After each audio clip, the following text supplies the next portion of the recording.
মঙ্গল মণ্ডলের কিডনি কাকে দেওয়া হয়েছিল। বিধাননগর দক্ষিণ থানার পুলিশ তদন্ত শুরু করেছে। কিডনি গ্রহীতার খোঁজে পাঞ্জাবের মোহালি থানায় চিঠি দেওয়া হলো এবার পুলিশের তরফে।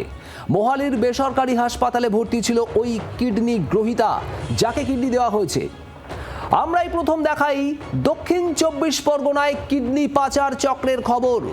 সেখানে বহু মানুষকে ভুলিয়ে কিডনি নিয়ে নেওয়া হয়েছে সামান্য কিছু টাকার বিনিময়ে।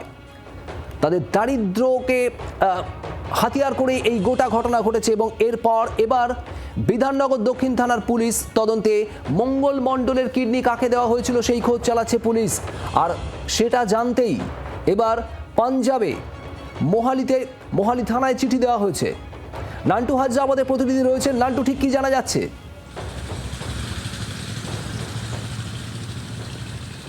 দেখো, তোমাকে জানিয়ে রাখি, ইতিমধ্যেই এই কিডনি পাচার চক্রে যেটা বিধাননগর দক্ষিণ থানার পুলিশ প্রভাস মণ্ডল তাকে কিন্তু গ্রেপ্তার করা হয় এবং এই প্রভাস মণ্ডলকে জিজ্ঞাসাবাদ করে এবং বিভিন্ন তথ্য সংগ্রহ করে পুলিশ যেটা জানতে পারে যে পাঞ্জাবের মোহালির একটি বেসরকারি হাসপাতাল, যে হাসপাতালে যে কিডনি পেয়েছিল অর্থাৎ গ্রহীতা, সে সেখানে চিকিৎসাধীন ছিল এবং সেই কারণে পুলিশ মনে করছে যে এই গ্রহীতার খোঁজ পাওয়াটা অবশ্যই জরুরি এবং সেই কারণে ইতিমধ্যেই পাঞ্জাবের মোহালি থানায় তারা কিন্তু চিঠি দিয়েছে বিধাননগর দক্ষিণ থানার পুলিশ এবং যে হাসপাতালে ভর্তি ছিল সেই হাসপাতালের থেকে তথ্য চেয়ে পাঠিয়েছে বিধাননগর দক্ষিণ থানার পুলিশ। পুলিশ যেটা মনে করছে যে গ্রহীতা তারকে যদি খুঁজে পাওয়া যায় তাহলে তার কাছ থেকে যে তথ্য পাবে সেই তথ্য হলো যে এই যে কার সাথে এই গ্রহীতা যোগাযোগ করেছিল কিডনির জন্য এবং কার সাথে যোগাযোগ করে এই কিডনি যে র্যাকেট, সেই পাচারের র্যাকেট, সেই র্যাকেটের খোঁজ পাবে পুলিশ, এমনটাই মনে করছে। ইতিমধ্যেই এই যেটা পুলিশ সূত্রে খবর যে যখন অভিযোগ হয় সেই সময় পুলিশ গোটা বিষয় তদন্ত করে এবং তদন্ত করে জানতে পারে যে সল্টলেকে বিধাননগর মহকুমা হাসপাতাল, সেই হাসপাতাল থেকেও ব্লাড টেস্ট করা হয়েছিল এবং তার পাশাপাশি বাইপাসের ধারে একটি বেসরকারি হাসপাতাল, সেখান থেকেও একাধিক টেস্ট করা হয় এবং চাকরি দেওয়ার নাম করে, মোটা টাকার চাকরি দেওয়ার নাম করে তাকে পাঞ্জাবে নিয়ে যাওয়া হয়। সেখানে একটি ঘরে তাকে রাখা হয় এবং তারপরে সেখানে একটি ইঞ্জেকশন দেওয়া হয়। সেই ইঞ্জেকশন দেওয়ার পরে সে বেহুশ হয়ে যায়, অজ্ঞান হয়ে যায় এবং তারপরে দেখা যায় যখন তার জ্ঞান ফেরে দেখা যায় যে তার পেট কাটা রয়েছে এবং তখন তিনি বুঝতে পারেন যে তার কিডনি নিয়ে নেওয়া হয়েছে। এরপরেই তারা কলকাতায় ফিরে আসেন মঙ্গল মণ্ডল এবং আসার পরে বিধাননগর দক্ষিণ থানায় অভিযোগ দায়ের হয়। সেই অভিযোগের ভিত্তিতে তদন্ত চলছে।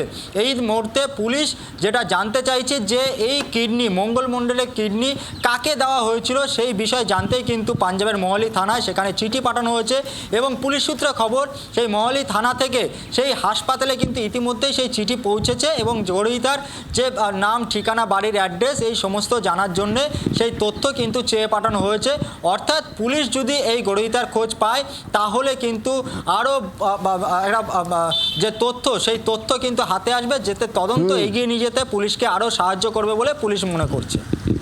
তার মানে এই কিডনি পাচার চক্রের মাথা কে বা কারা, এবার সেই দিকে পৌঁছতে চাইছে বিধাননগর পুলিশ। এবং আপনাদের জানিয়ে রাখি, এই কিডনি পাচার চক্র দক্ষিণ 24 পরগনায় যে একটা রমরমা ছিল তা আমরাই জি 24 ঘন্টায় প্রথম দেখায় সেই কিডনি পাচারের খবর। বহু মানুষকে ভুলিয়ে তাদের খারাপ আর্থিক অবস্থার সুযোগ নিয়ে সামান্য কিছু টাকার লোভ দেখিয়ে কিডনি নিয়ে নেওয়া হয়েছে একের পর এক গ্রামের বাসিন্দাদের। সেই খবর জি 24 ঘন্টায় প্রথম দেখিয়েছিল। আবারও এই কিডনি পাচার চক্র এবার কি একেবারে আন্তঃরাজ্য যোগ সামনে আসছে। তার কারণ মঙ্গল মণ্ডল এই ব্যক্তিকে ভুলিয়ে, তাকে ভুল বুঝিয়ে নিয়ে যাওয়া হয়েছিল একেবারে পাঞ্জাবে। সেখানেই তার দেহ থেকে কিডনি বের করে নেওয়া হয়, এমনই অভিযোগ। আর এই প্রসঙ্গে আপনাদের শোনাবো স্বাস্থ্যমন্ত্রী শারদ মুখোপাধ্যায় আগে কি বলেছেন।